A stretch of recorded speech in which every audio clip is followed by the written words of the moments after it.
So Illinois beat Penn State yesterday in what was a multi-part travesty of a football game. 20-18 is the final. Now I want to congratulate Illinois, but I'm going to make this about Penn State at the expense of our Illinois brethren, and you can send the hate mail to me later. This was every bit as stunning to me as the Florida LSU outcome last week. I mean, stunned. The line on this game was 23.5. If anything, I thought Penn State would cover, especially if you told me Clifford was starting. They are coming out of a bye week. Before that, they had played Iowa. And to the point where Sean Clifford, the starting quarterback at Penn State, went down, they looked good offensively. They had done some good things against a very salty defense in Iowa. I say all that to say I felt really good about where Penn State was. And they did too. I think they're just as stunned as the rest of us. So I said multi-part travesty here. Let's talk about the football game and the specific team in a second. Number one, you can take this new overtime format, and you can wad it up, and you can throw it right in the trash. And if any of you out there were under the impression that because you were entertained by them going like 13 innings in a football game, that it somehow equates to good football, then after you throw the offense and then you throw the overtime as well in the trash, then you need to sit by the trash for a little while. That's not the way a college football game is supposed to end. This is what happens when you let people who never played sports make rules for sports. Nobody watched that yesterday with any common sense about themselves and said, yeah, this feels right. Absolutely, this is the way we should decide a football game. And just like with the targeting, we skipped 9 logical steps that should have been taken before we got to that point. No one stepped up and said, hey, before we radically alter overtime, why don't we just take field goals out of overtime? You have to score touchdowns. Why don't we make you go for 2 after every touchdown instead of waiting for the third overtime? Why don't we do those things first before we decide to go like soccer penalty kick style?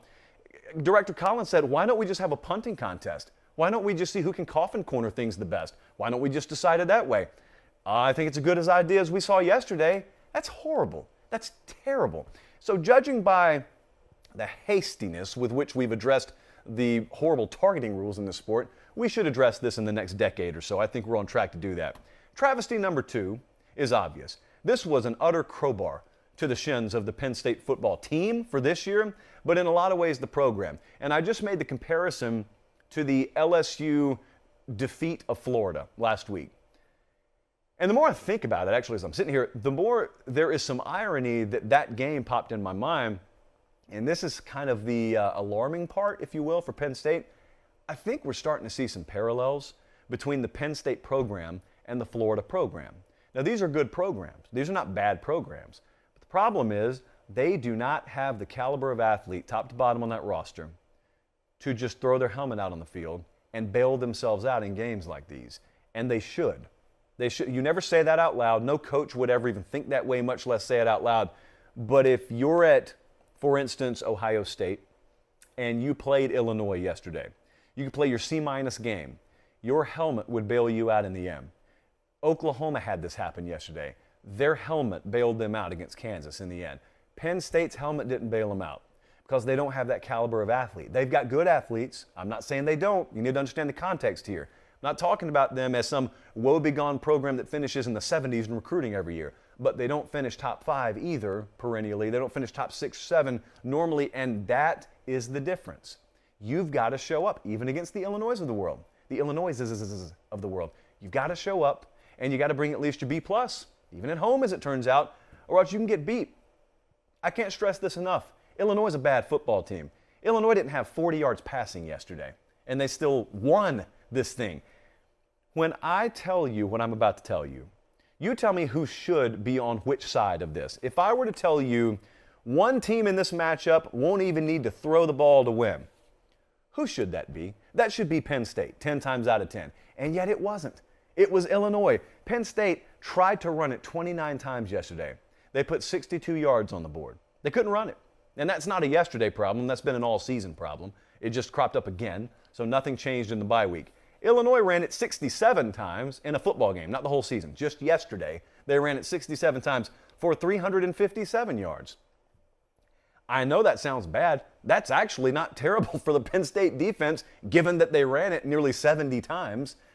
But I'm not sure where they go from here.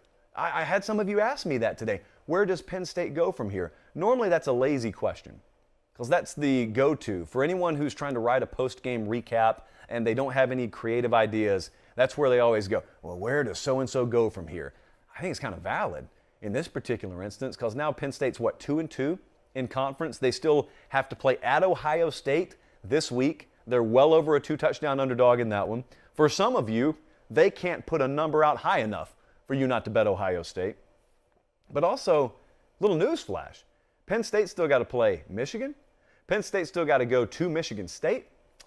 So I don't know is my answer as to where they go. So again, congratulations to Brett Bielema. I mean, he trashed his offensive line this week, and they ended up paving the way for 357 yards on the ground.